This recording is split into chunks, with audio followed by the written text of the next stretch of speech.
In this video, we are going to explore one of the ways to help you manage overwhelm and potential burnout. When life feels chaotic or overwhelming, it can be easy to feel out of control and get stuck in a cycle of stress and worry.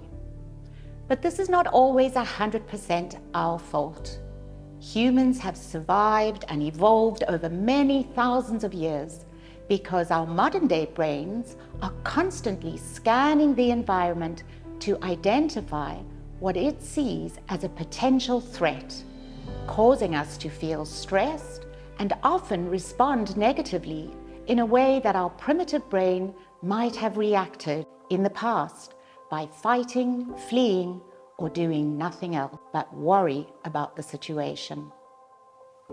There are a couple of easy things we can do if we get stuck in that cycle of worry and stress where we feel overwhelmed.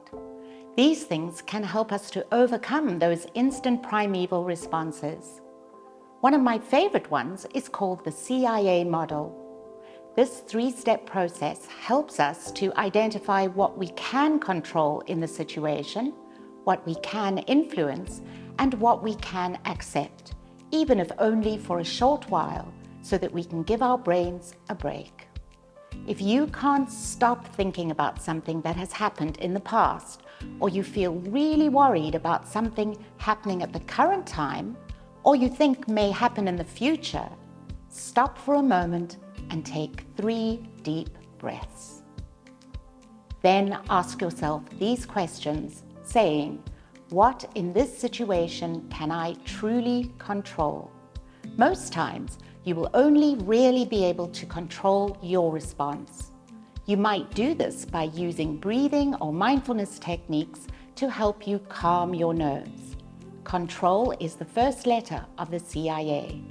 Secondly, you can ask yourself, what in this situation can I influence? So think about how you could influence it.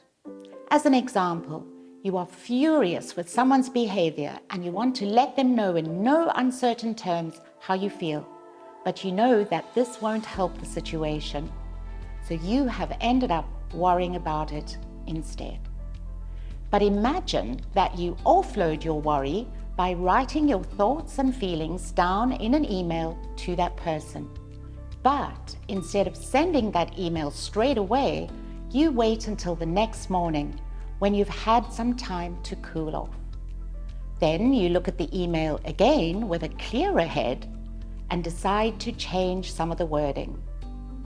This way, you may not have been able to control that other person's behavior, but you have been able to influence the situation.